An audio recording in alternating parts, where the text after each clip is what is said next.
start reading? Yes, I can, Angada.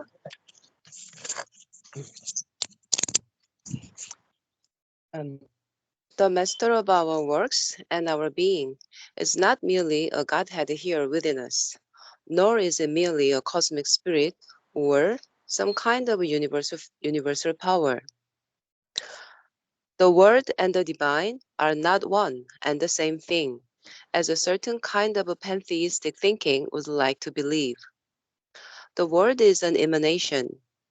It depends upon something that manifests in it, but is not limited by it. The Divine is not here alone. There is a beyond, an eternal transcendence. The individual being also, in its spiritual part, is not a formation in the cosmic existence. Our ego, our mind, our life, our body are that, but the immutable spirit, the imperishable soul in us, has come out of the transcendence. So, these ideas are, he is repeating. We know what he is saying, but we will go through it later. The master of our works and our being is not merely a Godhead here within us, that's the individual, nor is he merely a cosmic spirit or some kind of universal power. So, what Sridhar is saying is that there are three levels of the divine, okay? Three status, if you want: transcendent, cosmic, and individual. And they are different aspects of the divine. They are not the divine absolutely, but the absolute divine, pure and simple, if you want, is the transcendent. Because he is without the universe, he is by himself transcendent, without anything, even before creation. That's the transcendent. Then, when he creates the cosmos, he enters into it. The cosmos is not merely a creation of the divine. There is also the divine enters into it like a immanent power. So that's it. There is a cosmic spirit. Okay? But what about the individual? At the lowest level, he is also the individual. Because individual soul is a force of divine. Ansha Sanam. So these are the three of these. Now we'll use words and identify what it is. The master of our work. The master of our works is always the Ishvara.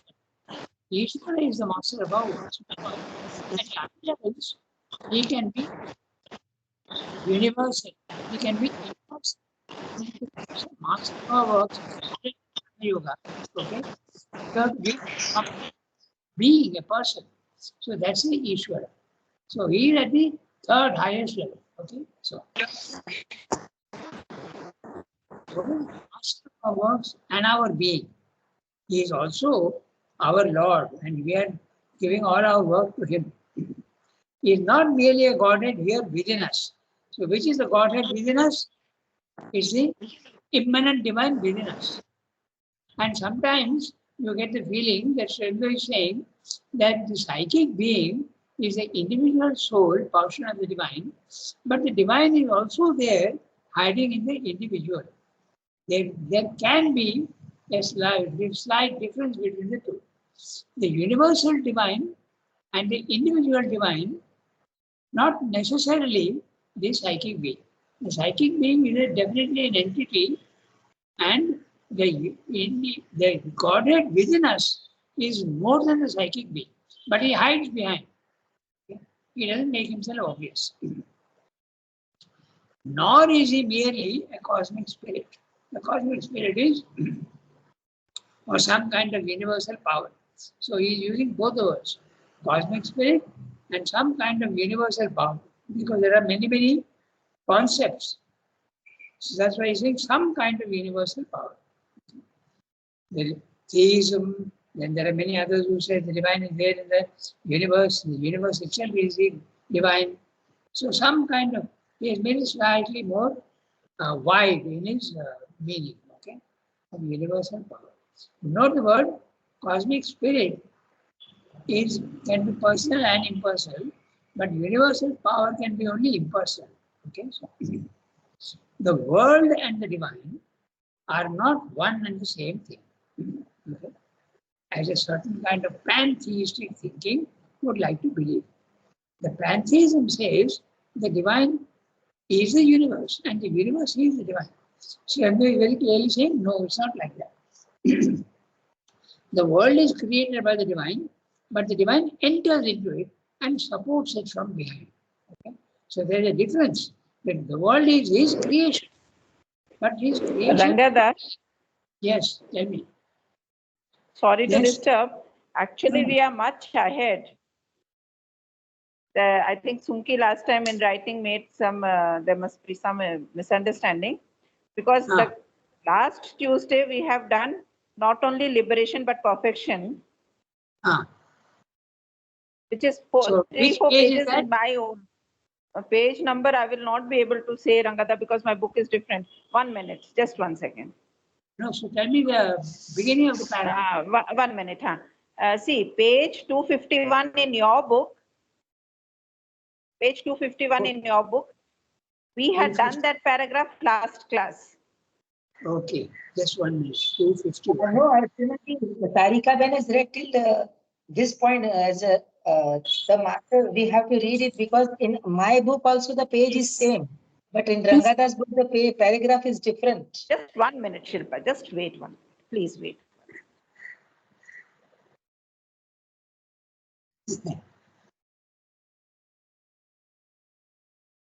I What went by the- the chat. Yeah. Yes, Tell me. Rangadhar, there must have been some misunderstanding. The master of our works, page 254. Okay. Page 254. So 254 is correct? Okay, Rangadhar. Then I must have made a mistake. Okay, continue. Sorry, Rangadhar. No problem. It's always better to be clear. No problem at all. Because in my book, I'm not getting that paragraph. There must be some problem in my book because mine is the old one. I'll take out the new one. It's okay, Rangadhar. No, Archana Di, in our book, no, the master of our work is not, from there it is the second paragraph. Up to transcend. Okay. Could you tell me the page number, please, Tarika? 241 is the page number. Okay. And up to transcendence only they have this paragraph. From the master of our works and our being, it is the second paragraph. It is the next paragraph. Okay. Our paragraph starts from, could you please tell me the beginning? The paragraph Okay. is already. Okay, no, we'll begin again. Thank you, Tarika. I got it. Sorry, Rangadhar, I disturbed. Actually, I was not finding the place. I've got it now. Thank you, Rangadhar. You continue, please. No, Sorry. It's always better to be clear. You can stop me because everybody should have the text. Okay. All right. So what Sripi is saying is that the divine is three poises. Okay. His poise, first poise is the transcendent. The transcendent, the divine, what Sripi uses very word. He says the divine in himself. That means only by himself and nothing else, no creation, nothing. That's the transcendence. And when a human being experiences the transcendent, he feels himself to be outside the universe. Okay? So that's the transcendent. But when the divine creates the universe, he also enters into it. So pantheism thinks that the divine is the universe. But there's obviously a difference between the divine's creation and the divine himself, the Father and the Son. So how can they be the same? They can't be the same. Although they are together, that's different. Okay? So the divine creates the universe and enters into it and supports it from behind. So that's a cosmic. And the third is the individual, and the individual is the last unit in the lowest human beings and also animals, even inanimate things also, the divine presence is there. But when you speak of the individual, normally you mean the psychic being. But as I was saying, apart from the psychic being, the divine presence is there everywhere. Okay, it's there in the stone. It's there also in a worm. It's there in a caterpillar, and This is why he is there also in the human being. Now, it's very interesting. What I'm saying is, just now a thought has struck me. There are some people without a psychic being. It's rare, it's not very common, but it's rare. So if the psychic being is not there, can we say that the divine is not there? Certainly not. The divine is there everywhere. So the psychic being is different from the divine in individual things. Okay? So that we have to be clear about. Because the psychic being develops through evolution of the individual. Slowly, slowly, slowly, the divine presence in the individual, beginning even from the unicellular creature, the divine is there, but in an amorphous and unorganized sense. Okay, it is there as a potential. That's why I use the words amorphous and unorganized. Slemmer's favorite word is unorganized. It is not organized. It is still there only as raw material, if you want. So that's the divine presence. So we're saying that. Okay, so all the three are the divine, but in different statuses or different poise. Okay? I read now with this background, I read the para. The master of our works. And when you speak of master, it cannot be the impersonal, it has to be the personal. Okay? So the master of our works and our being, not only our works, but also our being, is not merely a Godhead here within us. Okay? That is there, one aspect of the divine. He is there in everything. Nor is he merely a cosmic spirit. He is there also in the cosmos, but he is not only that, of some kind of universal power. Now, I said cosmic spirit is general. Okay, that cosmic spirit can be personal and impersonal. But when you say universal power, it's an impersonal power of the divine in nature. And that's usually what we see in the physical world. Nature is universal mechanical power, unconscious mechanical power. Okay. I read the next sentence. The world and the divine are not one and the same thing, as a certain kind of pantheistic thinking would like to believe. Okay. Pantheism is that which says universe and the divine are one. The universe is the divine.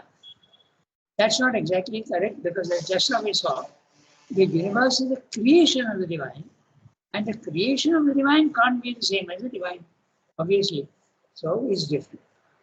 The world is an emanation. It comes out from it is much less than the transcendent. The transcendent is much bigger, the emanation is much smaller, and the individual is even smaller. Okay?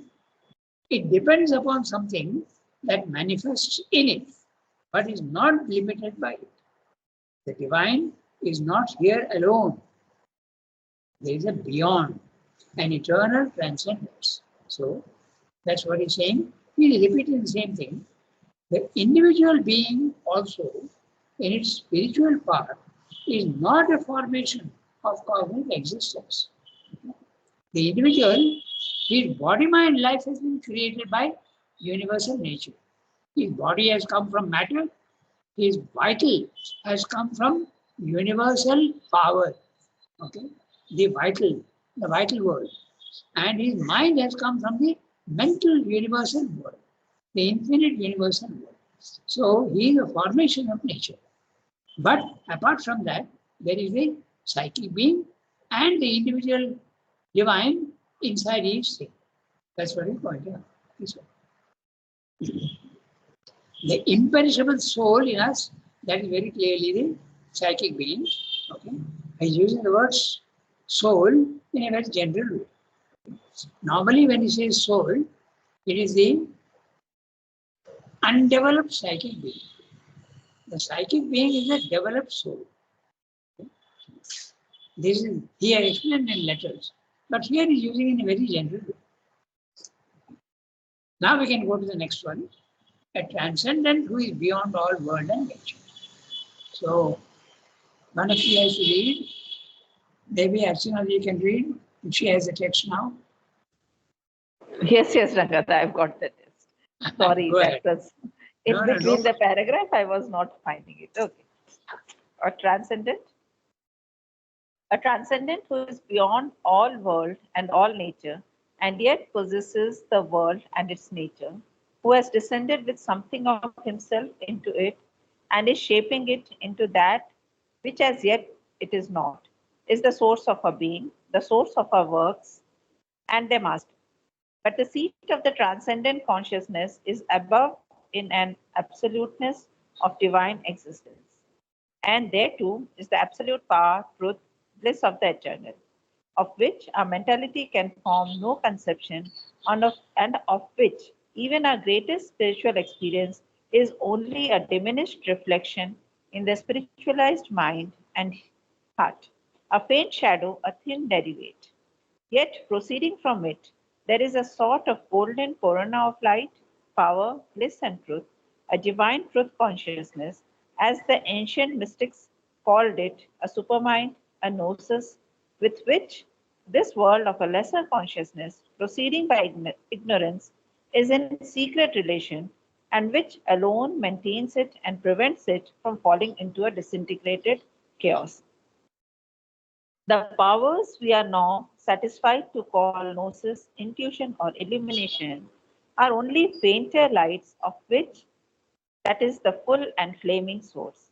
And between the highest human intelligence and it, there lie many levels of ascending consciousness, highest mental or over mental, which we would have to conquer before we arrived there or could bring down its greatness and glory here.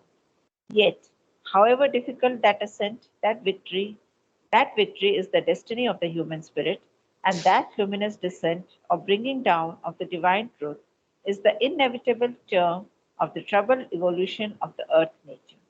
That intended consummation is its raison d'etre, our culminating state, and the explanation of our terrestrial existence.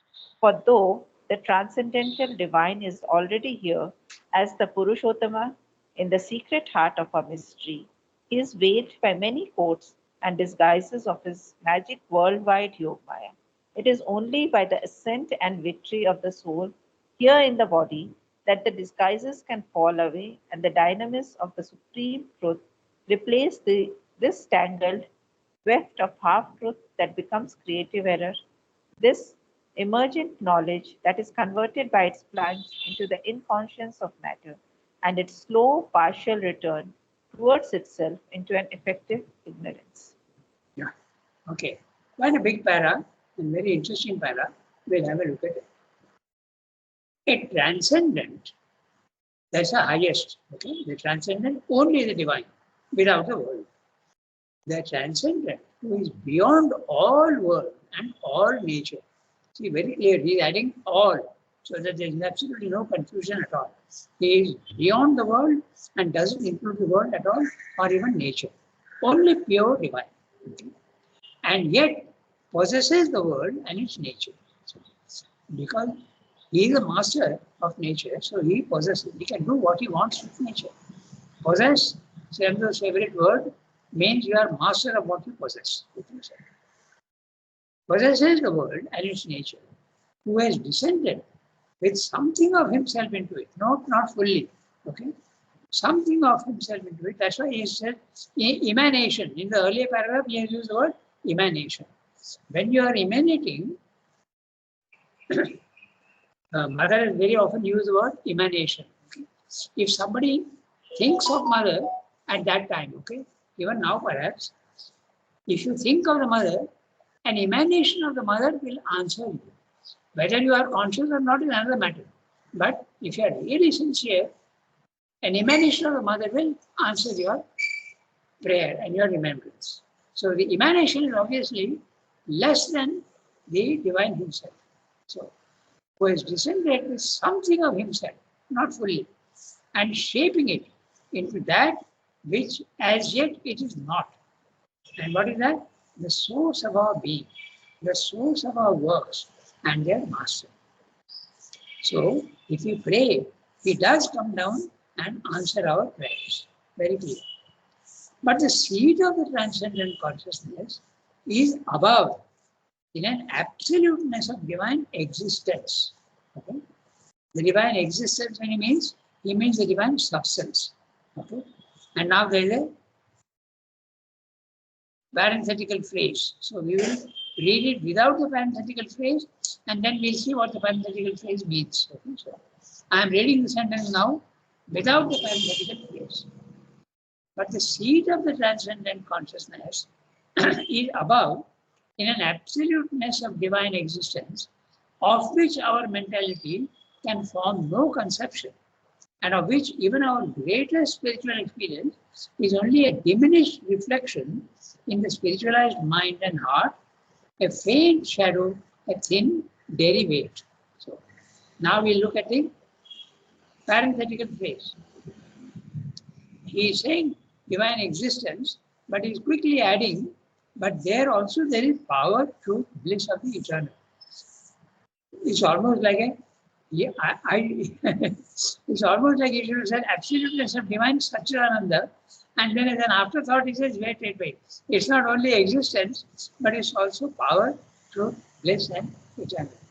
I mean, I'm telling this in a joking spirit, but what he means is that the existence, consciousness, bliss, all are there in the transcendent. That's why he's saying that. But there's also another thing why he's saying this, because when you make your mind silent, very often you do experience a transcendent consciousness.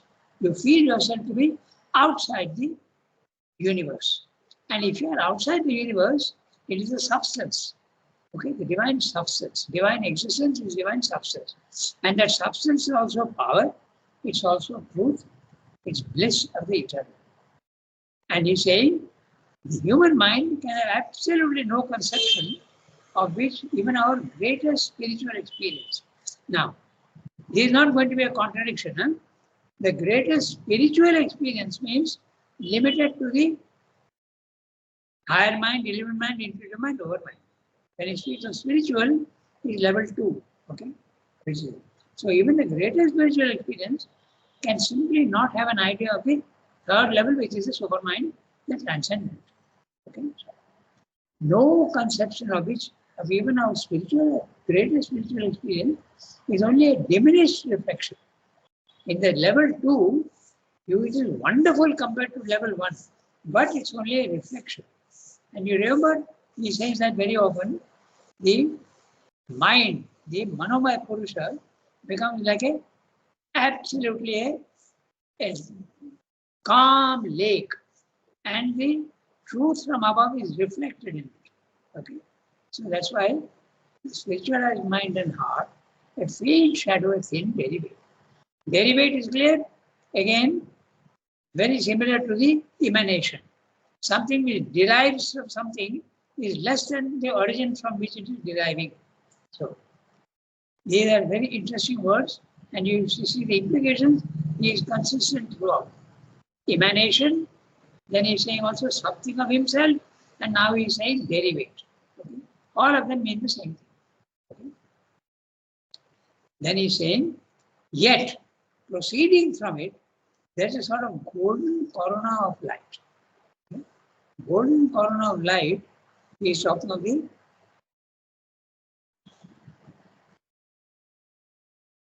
lowest level of the supermind and the highest level of the overmind. There's a golden corona of light is described elsewhere as the link between the overmind and the supermind. Okay? Golden corona of light, power, bliss, and truth, a divine consciousness, divine truth consciousness, as the ancient mystics called it, the supermind, a gnosis with which this world of a lesser consciousness, proceeding by ignorance, is in secret relation and which alone maintains and prevents it from falling into a disintegrated chaos. So, a lot of things, but basically what he's saying is that the supermind is a support and the origin of everything in the physical world. And it comes down into what it is created, and therefore there is no chaos at all. To us, the physical world seems to be a chaos. Particularly now in Ukraine and in Gaza, the chaos is super active. But there's a meaning and a purpose to it. If you rise in consciousness, you will be able to see that there's a purpose in this apparent chaos. So if they're saying there's no chaos at all. Okay, so prevents it from falling into a disintegrated chaos. I'm going to look at that sentence again carefully after deriving. Okay. Yet proceeding from the Satchidananda. Okay. As Satchidananda is even higher than the supermind. Remember that the supermind is a link word. Okay. It's not the ultimate truth. Very clearly he has told us many times. So that golden corona of light is meaning, I saw afterwards, that is meaning the supermind. But the overmind also reflects this golden corona of light. He says that the dividing link between overmind and supermind is very thin. So that golden corona of light, you can have glimpses of it even at the overmind level. Okay, so power blissful, a divine truth consciousness, as the ancient mystics called it, a supermind and gnosis, with which this world of a lesser consciousness proceeding by ignorance is in secret relation, and which alone maintains it and prevents it from falling into a disintegrated chaos. You can see the link between the supermind and the physical world. He has given us the links before. Okay? I'm just repeating the links. Supermind becomes mind. Okay? Sat becomes the matter in the lowest level. Chit Shakti becomes the vital, the world of energy. Okay? And Ananda becomes the psychic being. So this is the correction. So he's saying there is a secret connection. He's using the word secret relation, and which alone maintains it and prevents it from falling into a disintegrated chaos. And this disintegrated chaos, the best example is it doesn't go into a disintegrated chaos at all when you think of the instinct in animals. Okay? They are doing things mechanically without a mental consciousness, and yet it is perfect. So that is the preventing from chaos.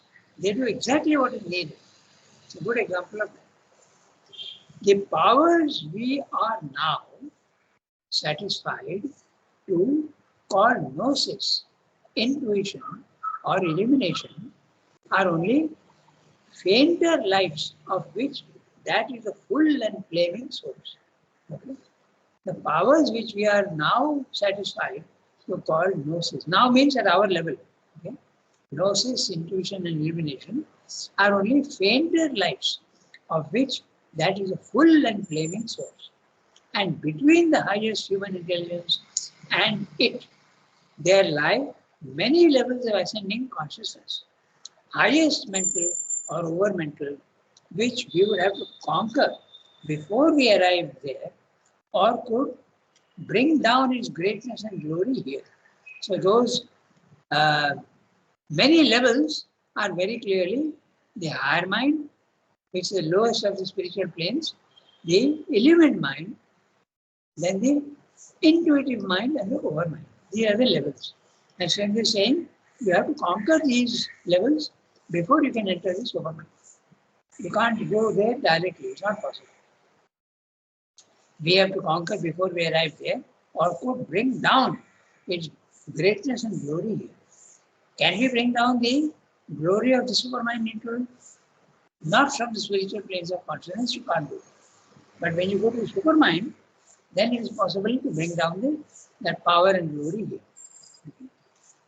This is Sri Aurobindo's contribution to yoga, very clearly an ascent and a descent. Until now, mostly the yoga consisted of an ascension.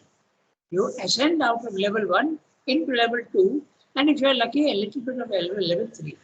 But Sri Aurobindo is saying that from level 3, you have the power to bring it down. That means, I'll give you an example, then you'll understand very clearly. When Sri Aurobindo had the experience of the silent mind, okay, the nirvana experience, the world was unreal for him. But that experience does not last, because the body, the vital, and the mind will pull you down your consciousness to the normal, lower, practical level. You have to eat, you have to sleep, you have to talk to your people, you have to interact with the world, do your work, so the consciousness comes down. But when it comes down, the glory of what you have experienced above in the nirvana is not full. It's only a memory. So that's what Swami is saying. Okay, you have to bring it down. And when you bring it down, then it becomes permanent, even in the physical consciousness. Okay? That's why the descent is so important in Swami Yoga. You have to first ascend, you have to go up. And this is also something that many people get confused. They say, Swami is saying, don't leave the world. The world is not to be discarded. But at the same time, when you are going to the spiritual level of consciousness, you have to go on saying to yourself, I am not the body, I am not the vital, I am not the mind. Okay? That is something you have to constantly stress that you are the Brahman and you are not the body, mind, life. So this is not a rejection of the world. It's only a rejection of the lower elements in the world. You're not running away from the world. You're neither going to the cave nor the forest. You're just saying, I am not this lower element. You have to conquer it before you can enter this lower element. So overall is very difficult. It's not easy to get. I read the next sentence. Yet, however difficult, that ascent will be superman. That victory is the destiny of the human spirit. And that luminous descent or bringing down of the divine truth is the inevitable term of our troubled evolution of the earth's nature. Okay, so people who say that spiritual consciousness is enough and aim of spiritual life, Swami is differing. He says after the spiritual consciousness, you have to go to the supramental consciousness. There is further work to be done. Okay, so that's his contention. That intended consummation is his raison d'etre. Raison d'etre is a French phrase meaning the real reason for which you have to live in the physical world. Not spiritual experience alone, not even the spiritual realization, but a supramental realization which will give you the power to bring down that glory of the divine and the transcendent down into the physical world. Then there can be a transformation of the physical world. In the individual first. Okay? You mustn't think that divinization of matter means everything will become divine. Even stones and plants will become golden. No, it's not like that. There will be a representation of the divine in the physical world. I read the next sentence. For though the transcendental divine is already here as a Purushottama, in the secret heart of our mystery, he is veiled by many courts and disguises of his magic worldwide Yoga Maya. Note the word magic worldwide Yoga Maya. Very often they use the word magic in our Indian philosophy. Why is that magic? We'll discuss that shortly. And Yoga Maya, the worldwide Yoga Maya. The Maya is the power of the divine to create forms, but that power to create forms, real forms, also gets diminished and distorted when it comes down. So the upper Maya, the higher Maya, is the power of the divine to create forms, and the lower Maya is the power to create illusions. Okay? And that illusion is what is the magic. That's why the word magic is used.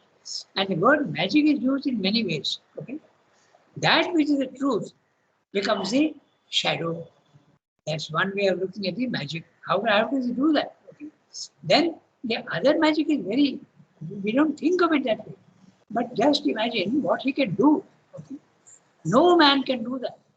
He takes mud, actual mud, and makes a lotus out of it. Okay? He creates food, the most delicious foods out of matter. How can he do that? Is it not magic? So magic is used very often in that sense. And he is the magician who can do that. Okay? Maya cannot be explained at all. Maya is impossible to explain. How he can do that? Because he is all powerful in him. Yoga Maya. It is only by the ascent and victory of the soul here in the body, not that, okay? Not there outside the body, but here in the body, that the disguises can fall away and the dynamics of the Supreme Truth replace this tangled weft of half-truth that becomes creative error. We'll have a look at that. And stop. Supreme Truth. Okay? So, an ascent into the spiritual planes of consciousness is not going to give you the power to transform in the lower level. It has to be a descent also. And the descent, you have to go to third level. So, it is only by the ascent and victory of the soul here in the body. Okay? So, the victory of the soul here in the body, that the disguises can fall away. That means you see the divine even in the physical world. In spite of the veils that he is talking about. What are the veils? Veils and codes. The physical is a veil, the vital is a veil, the mental also is a veil. Even the spiritual planes, higher mind, elemental mind, intuitive mind, lower mind, are veils. They are veils as well as states of consciousness. And you can see all these veils very clearly when you realize the highest level by your soul, but while remaining in the lower plane of consciousness, in the physical world, not outside. Until now, yoga has been the soul experiences the higher levels outside the body. But now, Swami is saying it has been realized in the body, that the disguises can fall away and the dynamics of the Supreme Truth replace this tangled dynamics. Swami means the power, okay, the action. The action, but action in a divine action, not the normal action in the physical world. Can Supreme Truth replace this tangled weft of half-truth and becomes creative error? Now, note that. It's very interesting. Tangled weft of half-truth, body, mind, life. Okay? That becomes creative error. It's an error, but there is still creation going on here in the physical world. The error is not negative, even the error is creative. In fact, the transcendent is no error at all. But if you see it like that way, the universe and the individual will almost sound like an error because it is limited. But there is creation going on here all the time also. Okay? This inconscience of matter, this emergent knowledge that is converted by its plunge into the inconscience of matter and its slow partial return towards itself into an effective ignorance. So, the word effective ignorance, you can equate it with creative error. Okay? Effective ignorance, even the ignorance is giving an effect. It can allow you to go even higher. Ignorance can become knowledge. So those words are very interesting. We have to look at each thing very carefully. It's 8:38 and we have read 2 paras. The second one was a very big one. Rangata? Yeah, tell me. Yes, I have a question. Yeah. Here, Sri Aurobindo said the ascent and victory of the soul here in the body, and soul there, the S is the capital letter. So the soul here means the human soul or the divine universal soul? No. That question is a very interesting one. But I think what he means is the psychic being, because the psychic being, when it realizes the divine transcendently also, it becomes the self. It also becomes the divine transcendent. So we must always be very, very careful not to make absolute distinctions, because all this is like a graded thing. Okay, the highest is there in the lowest, and the lowest is there in the highest. So we can't say that. But the psychic being can join and become the self. But it can even, when you go to the third level, after all, who is going up? Not your body, mind, life. It's your psychic being that is going up. Psychic being and soul, self. So that would be the answer to your question. Is an interesting one, but don't make a distinction. Soul with an S, realizing the supreme in the body would probably be the psychic being which has identified itself with self and also something of the transcendent. Not a full transcendent, can't be, but something of the transcendent. 8:40. So, Okay. Thank you, stop Rangada. it. Yeah. So let's note down immediately the next Yes. para for here in the word, so that there is no Yes, confusion. I will make a note, Rangada. Yeah, you do that. Okay. I wish all of you a very happy Thank you, and Rangada. fruitful day. Thank you, Rangada. Bonne journée, Rangada. On Thank you, good day. Rangada. Merci beaucoup. Have a I good wanted to week. use your name, but I forgot. So you let me know. No.